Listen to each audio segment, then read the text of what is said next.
Good afternoon and happy Juneteenth. Oh my God, it's such a wonderful day, but also happy Father's Day, happy Pride Month, happy African American Music Month, happy Caribbean Heritage Month.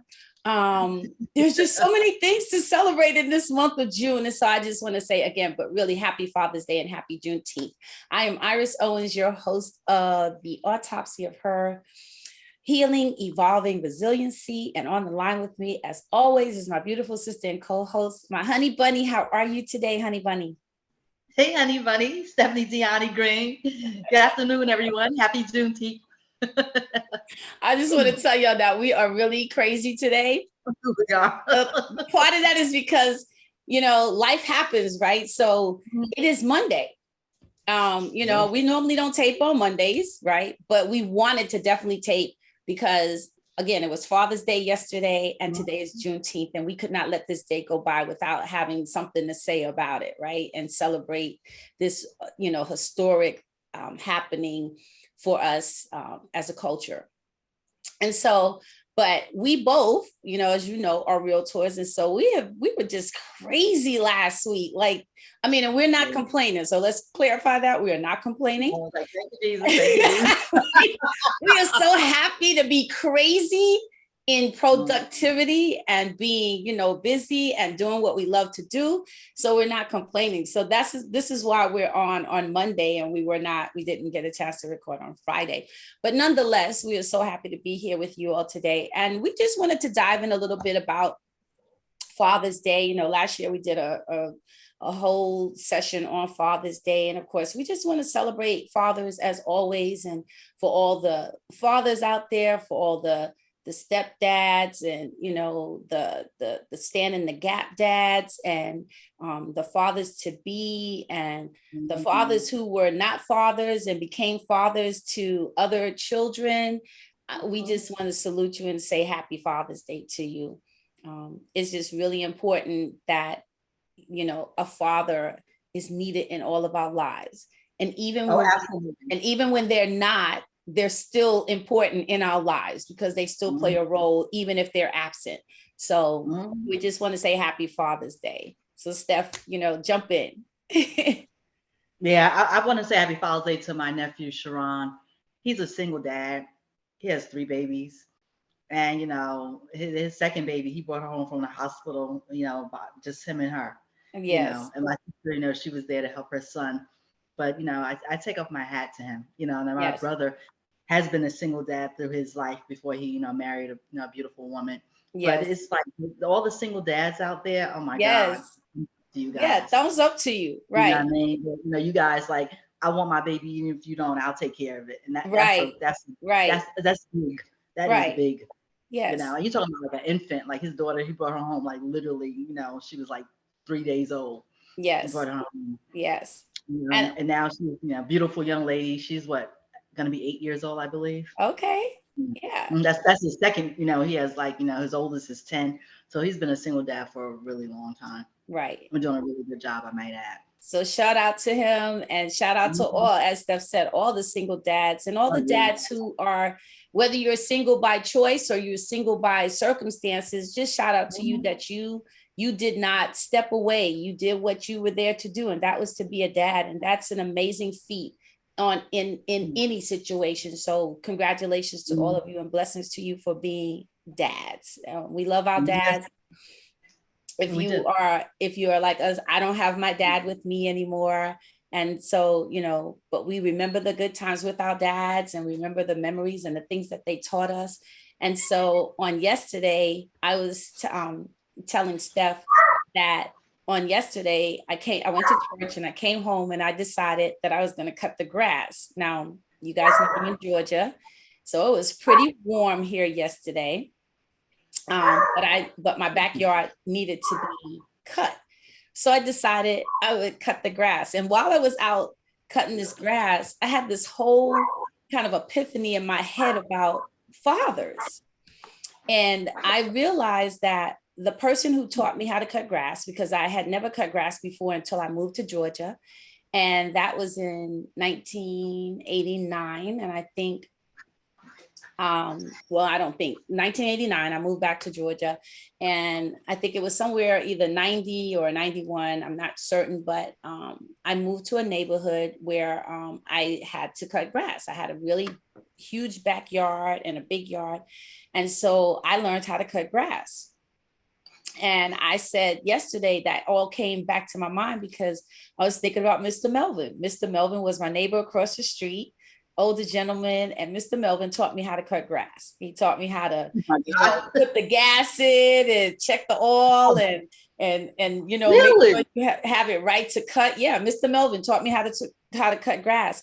And so while I was out cutting the grass yesterday, I just started thinking about all the fathers who have played a role in my life and things that they taught me.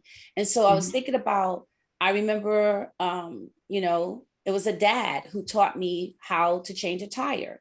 It was a dad who taught me how to change my oil. When I first moved to Atlanta, I used to change my own oil in my car. I learned how to change a tire. When I owned a Volvo, which, if any of you know, Volvos are very intrinsic in their setup and things in the car. Like when your headlights go out, it's not something you could just pop out and put.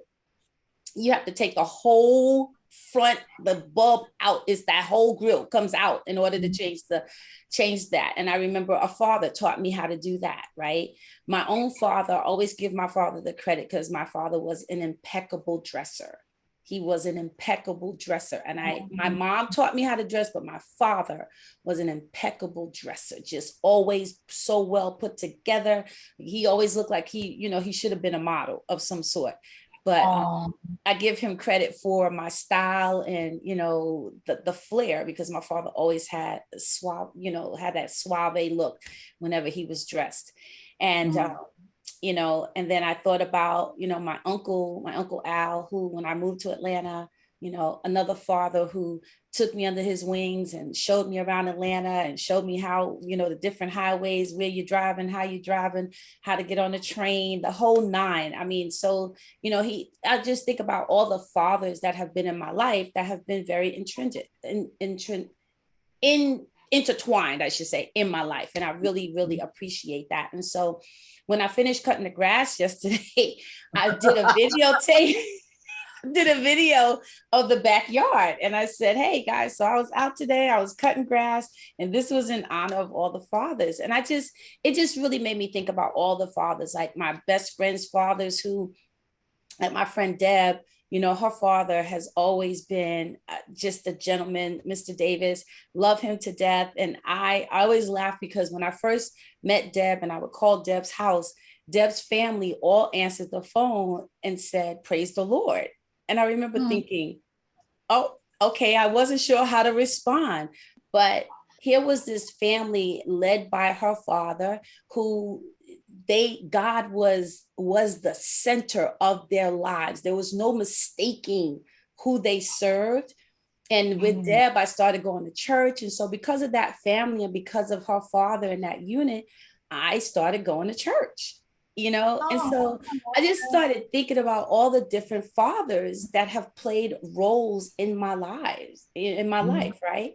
And even like my barber is younger than I, but he is a dad. And my barber is so wise in his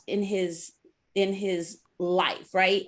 For him to be younger than me, but he has such wisdom. And he has taught me so many things. I always tell him he's a barber, and that's what he's always done. He's an entrepreneur. But you ask him a question about some technology, man, I tell him all the time, when you gonna start your consulting business? Because he's just really, really wise. And so I just want to say shout out to all the fathers who have been in my life and made an impact in my life in such positive ways. And just thank you all so much for being who you are. Yeah, like yesterday, because I was texting, Happy Father's Day in the middle of my open house. But I have my cousin. As a matter of fact, he lives in Atlanta now. My cousin, Cookie. And let me tell you, he's older than me. But when I tell you he was a blessing to me when I was growing up, 2 blocks away from me in Teaneck, and I could go to him for anything. He just will always be there for me. Right. And I hadn't talked to him in a while. And we're not cousins because we share the same blood. It's like our parents were best friends. Okay. And we moved to Teaneck because of his parents. Ah, yes. We all lived in the Bronx together. And his mom owned the hair salon. My mom owned the hair salon, and they were friends. And when my parents got ready to buy a home, and my father wanted to move back to Newark because he was born and raised in Newark. And then my mother's like, "Oh no, we're gonna move to Teaneck, where the Austins moved," and that's how we ended up in Teaneck. Okay. And yeah, exactly. And when we moved there, I think Cookie, he was probably already in high school, and I was in first grade. But when I tell you, like, I'd go there for advice, he would always be there for me. It was just a great, great, great guy. Yeah. And I hadn't talked to Colin yesterday, I texted him Happy Father's Day and everything. Yes. He was like, I'm thinking about you. And really, because I had posted on Facebook, Friday was my mom's birthday. Yes. And if she would have lived, she would have been 100. Mm-hmm. And I just was looking at your mother's picture. That's like, I know he made a mention of it. And I said, I do have to do better with reaching out to people, and not to mention wanting to give people their flowers while they're still alive. Absolutely. And really tell people how you feel and what kind of impact that you've had on their life, because people don't realize that what type of impact they have on your life unless you tell them. Absolutely. Like my brother, who's a single father, he would tell me, like, I did this because of you, you said this to me. And some things he says to me, I don't remember I said to him, but he remembers that I said it to him. Yes. And it helped make a difference in his life. So we as people need to tell people, you just assume that they know. And that moves people so much. Yes. To know that, it's just conversational or one word. It doesn't even have to be a whole sentence. You say to somebody, changes their whole life for the better. And that's a blessing, know. That's one thing that I've been doing in 2022. Got you. Because like people don't know, and I just have to express this. You told me already, but I just want to let you know, with your children, with just like I texted my children's father yesterday. I said, Happy Father's Day. I said, thank you for being such a good father. I really appreciate you, because he needs to know that. Yeah. Yeah. So it's important. It is definitely important. So to the fathers, like we said, we love you all, and we need you all, and you are much appreciated, and you hold much value in the lives of your children, but also in the lives of the people who know you. So thank you all for being awesome fathers. Oh, thank you. Thank you all for being a wonderful big cousin to me always. So the other thing we wanted to take some time out today, and we wanted to just kind of delve in today, was to Miss Opal Lee, right? So Miss Opal Lee, if you do not know, she is considered the grandmother of Juneteenth. It was because of Miss Opal Lee's efforts and her resiliency to make something happen, and make positive change in the lives of everyone, not just African Americans, but she felt, as she stated, that everybody should be free, that Juneteenth means freedom for everybody, that everybody should have freedom, right?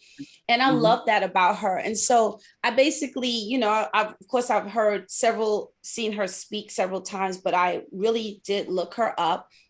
And so she was born in 1926 in Marshall, Texas. Right. And Juneteenth, of course, was in June 19th, 1865. And so she collected over 1.5 million signatures to be able to get Juneteenth signed as a bill, which was signed into bill by President Biden on June 16, 2021. And so I just thought to myself, because she said something really interesting. She said at 89, she said one day, she was like, this needs to be changed. Something needs to happen. She said she saw what was going on in the world, and she felt that something needed to be different. And for her, she says Juneteenth had always been a part of her life. She said there was always a celebration of Juneteenth in Texas, where she grew up. That was a staple. But she said when she saw the things going on in the world, she thought, I need to do something, right? And so she was a school teacher. That's what she did as a career. She started a community food bank. She's always helping someone. And so for me, she is an example, right? The epitome of when you see something, right? And you see something that's wrong, right? Or you see something that's not right, you could do something, right? You do something, and so, you say something. Right, and you say something. And so for me, I look at it like she said, she walked 2.5 miles, which she ended up doing over 14,000 steps, I think, in order to get to DC, to walk those signatures to the White House, right? I think that is, we always say that thing, it's never too late, right? Yep. And so at 89, this woman has this thought. Now there's a whole foundation, right? On the I think it was on the Today Show today. Who was it? Allstate donated $30,000 to the food bank to be able to, because that she also has a farm. So her farm, and between her farm and that food bank is what helps, thousands of families have food, nutritious food, fresh vegetables, and food that they can eat and partake and feed their families. I just think that all lends itself to not only is it never too late, but that your visions and your dreams, right? Resiliency, like never give up. Exactly. Because being resilient means to continue pushing and pressing your way, even when it seems like this is so overwhelming. What could I possibly do to make a difference? But you do make a difference. Every time we are kind to another human being, every time we smile at somebody, every time we take the time out to say to someone, are you okay? And then listen, right? And then try to be of help. Or sometimes we cannot help, but at least we took the time out to listen. I just think that's so impactful. When you see something like, like that's a nice outfit. Oh my God. Yeah. I mean, that makes sometimes just makes a person's day. Yes. To know that they were recognized, Yes. They're like, thank you so much. It's nice. It's really, really nice to tell someone, have a great weekend. Like you go through the tolls all the time. Yes. Especially here in New Jersey, have a good weekend. Thank you. It's just nothing wrong with being polite and being nice to people. Absolutely. And let them know that they are appreciated.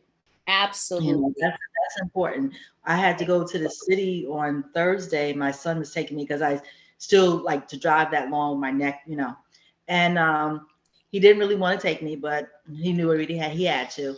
Of course, we get stuck in the Lincoln Tunnel. There was a fire. There was a car accident. The car caught on fire. Oh my gosh! 2 hours. Yeah. How many hours? Almost 2 hours. Oh, that has always been my fear about any tunnels in New York, that I'm gonna be stuck. Yes. Yeah. But I've never been stuck in a tunnel like that ever. I've been taking that tunnel for over 40 years. Absolutely. But anyway, when we got out of the tunnel, and you could see the people walking through, trying to take care of everything, because they couldn't drive through. But they from the other end of the tunnel, they was able to get in and get the car out. Right. And we come out, and all the people over there. And I was saying to my son, I said, these people are not getting paid a lot of money. I said, but they make the world move. I said, because if they didn't have their job to move these vehicles out of the way, get into the tunnel, they work for the Port Authority, we would still been stuck in there. Yes. And it's like, because the world is so upside down. I'm not saying that entertainers, athletes, they should not get paid well. They should get paid well. Yes. But I think that cops, teachers, maintenance, social service, they should be paid well also. Yes. And we're missing the beat on those things, because if these people couldn't move things from A to B, other people will be stuck. They wouldn't be able to move. Right. You know, to take everything. I mean, you know, it's like, you know, you're talking about the people that drive the trains, the people that drive the buses. It's like, it's really not right. You know, Right. how they think about how it's not right. It's not fair. Because It's really, we have forgotten what humanity is. we And have. I love the Opal Lees of the world, because they remind us to be human. They remind us to remember that we all breathe, live, and die, right? And we Sure. and we all bleed the same color, red. We do. Yes, we Right? do. I don't care how much money you have or you don't have, what your education level is. And it's important to recognize just people, not for what they have, not for what they look like, not for what their titles are, but for who they are as another human being, right? Everybody deserves that respect, to be recognized. And it's just so important to just treat each other with love, with grace, with humbleness, because I think many times we forget that. And you said something really important, you know, is that being kind, just showing people respect. You know, we hear this statement all the time about, you know, I wasn't taught that, but I always felt like it doesn't matter what your job title is. I'm still a human being. Even if I'm sweeping the floor and picking up the garbage, I'm still a human being. I still have people who depend on me. I have people who love me. I matter to somebody else in the world, and not just this job and because this is the title. And not to mention that titles change. All the time. Right? Titles can change. Someone could go from being the janitor to being the CEO. There was a very interesting story, and I cannot remember this brother's name right now, but this guy was the security guard at a hospital. And I really need to find his name, because I watched him the other night, and his story is amazing. He was a security guard at the hospital. He said he wanted to be a doctor. He wanted to go to school. And of course, everybody was like, please, right?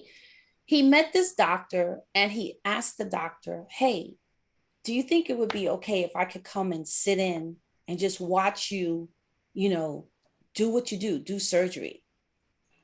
He had asked another doctor, who denied him the opportunity and said, you would, you know, why would you want to do that? You're never going to be a doctor.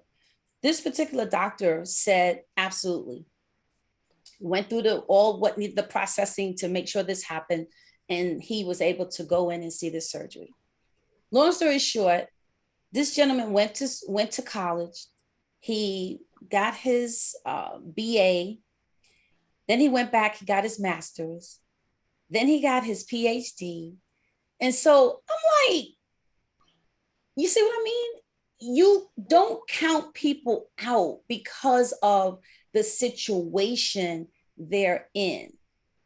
And we have to remember not to count ourselves out, because situations are temporary. Temporary all the time.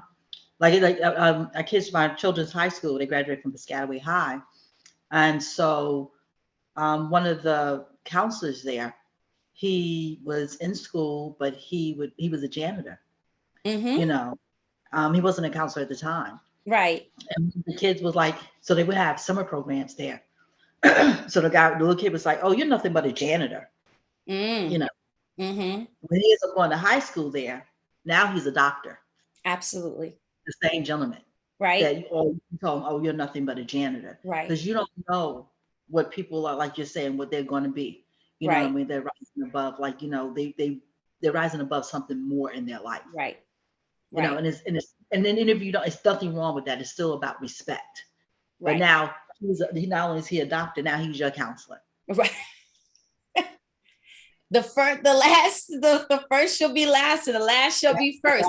Don't ever forget that. And that don't put yourself into a box. So resiliency, that's what I just want to focus on.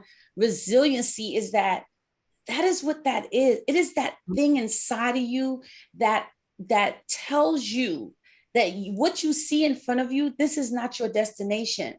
This is not your final stop. That's what the book says. Ain't no stopping us now. Right. Ain't no stopping us now.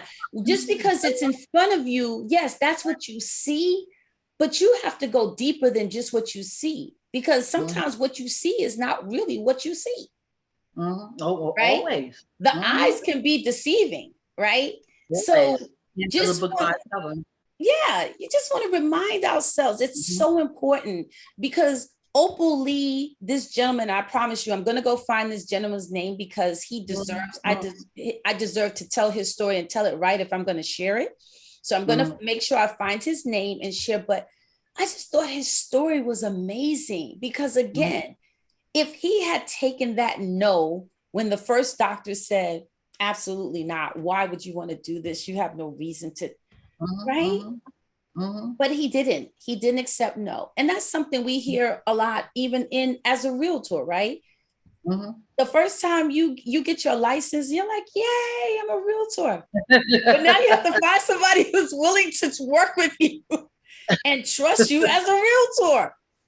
Yeah. It's not because you have because you know what? In this business, no one ever asked to see your license to see when you became a realtor. It's all relational. It's about the vibe that you have with someone, right? That's right. You either connect or you don't. Absolutely. And so, like most things in life, it's relational. And I think we forget that so much, because sometimes we're so busy chasing the end part, or the dollar, or the whatever it is, right? The title, the position. And we forget that we're all human, right? And we all have something to offer. So every single one of us. And if you garner nothing else from today, right? That fathers are awesome and we need them, right? And so let's start there. Fathers are awesome and we need them. Regardless of whatever mistakes they may have made, fathers are awesome and we need them. And they need us. That's important. And they need to know that they're important to us. The second thing is resiliency is what helps us keep moving forward.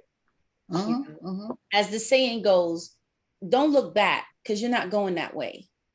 You're going forward. Oh, absolutely. Right? The train goes forward. You know, if you want to go somewhere, just, you know, put it on your roadmap and decide how you're going to get there.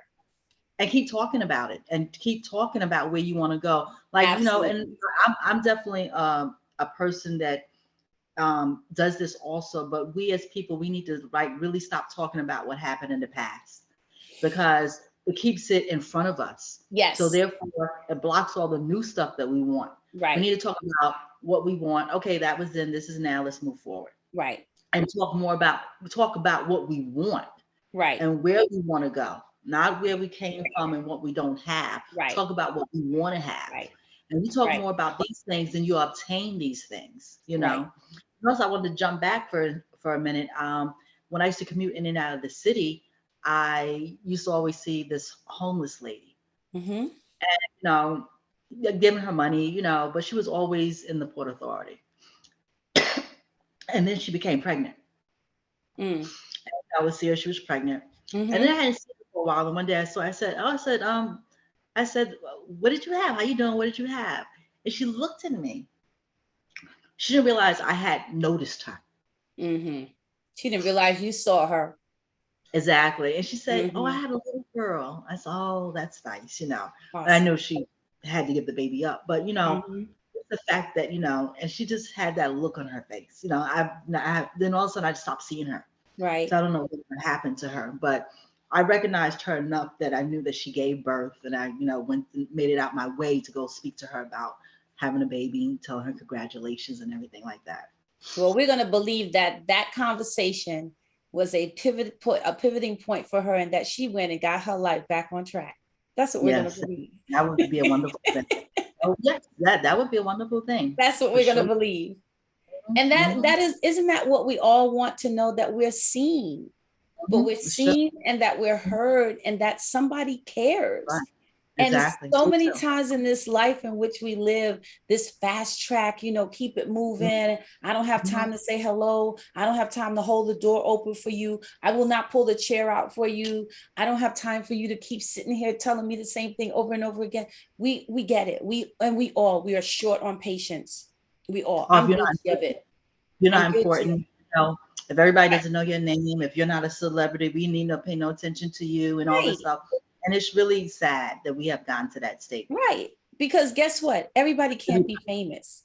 And guess what? Not to mention, even the people who are famous, let something happen and see how unfamous they become, how unfavorable we are. That is we're living in now. Yes. Right. And that is the bad thing about human beings, right? We are, and now you all know it, we are in the greatest of the cancellations, this cancellation state.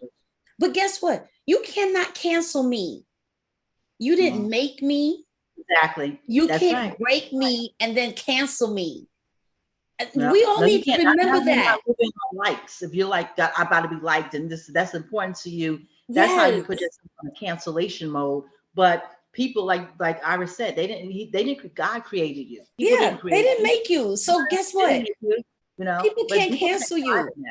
Oh, I could come and I could cancel you. I get a petition against you. I could do it. And it's sad that people have this thing, that feeling that they could do that. But you think it's true because you could do all of that. And when you see that person still standing, then you wonder why, okay, it worked for this person, but it didn't work for this person. Right. God had his hand on this person. Right. You don't know what's going on. You never, ever know. Right. Like right now was my investment club. I know I'm going to tell you my investment club. We had a really good investment club. 62,000 members. All of a sudden one day, the investment club was shut down. Wow. They said that the guy, he embezzled the money, he did all this kind of stuff. They arrested him, whatever. They used to say they're trying to say it was a Ponzi scheme. Oh my they can't. No Ponzi scheme. It's more money in the accounts. They can't even make the charges stick at this point. Wow. The feds went in, they had to release him, he's on a $3 million bond. They started putting all the stuff out. Oh, he had a house and he had a BMW. I was like, I hope he had a house. I hope he had more than one BMW if he had them. I said, everybody and their grandmother got a BMW. But they're trying to make him look bad. But they really don't have a case. Not to mention, all 62,000 members came and said, we got paid every week. Right. We made a lot of money. Right. We're still making money. I mean, well, not now because they shut everything down, but it's like, and they're like, they never heard of no such thing. They keep showing up at the courthouse in Manhattan, showing up at every trial date for this man. Wow. He's a pastor. They can't figure out why it's more money in the accounts than when they went through their records. Oh, why is all this money in the account? Well, again, trying to cancel you. So you can't cancel if it's right, and it's what you can't cancel. So just always remember that trials and tribulations will come, but that does not mean that people can cancel you. And so not being able to be canceled is, again, resiliency. And so we all have to remember that is a part of your character. That's a part of your DNA.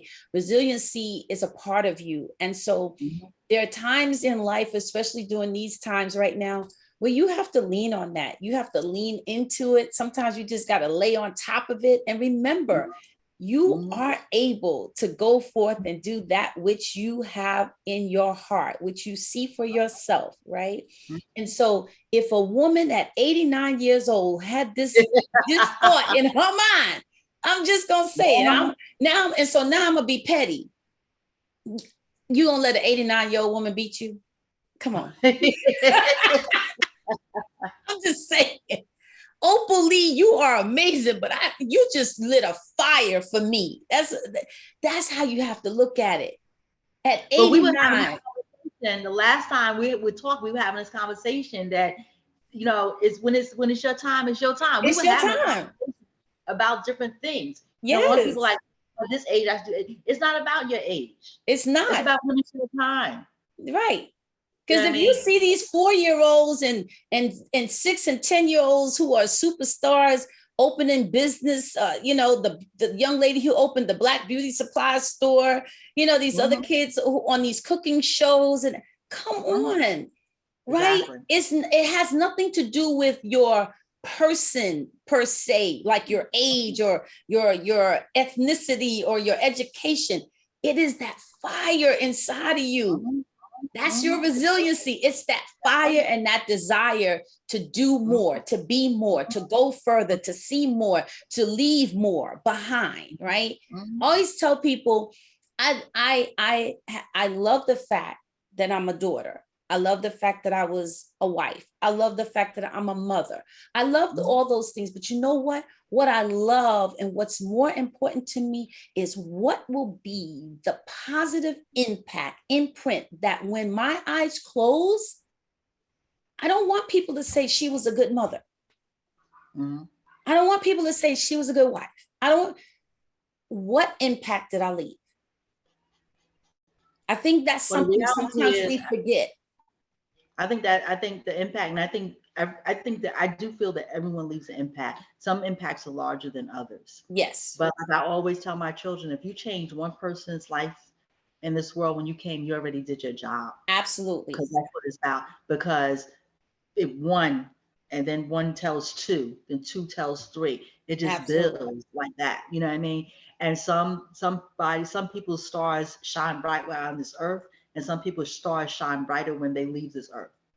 Yes. And some people's stars just shine all the time. It's not like this. It's just a nice shine that they never go out.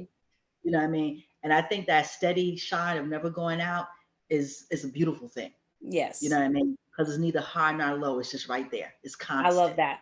Something about something being constant that makes it, that's right. You know what I mean? That's a beautiful thing. You know what I mean? Because somebody has to be constant. Yes. Everybody can't be like this big thing that people eventually pull out. They get smaller and smaller and smaller. The consistency of everything. And it really is. And it's okay. I love that. I love that, Steph. And on that note, we're going to bid you all goodbye. Because what she just said, that was it. Those final words were amazing. Bye, Dashie. You can hear people in that little mouth of his. Dashie said, I wanted to be on the show today too.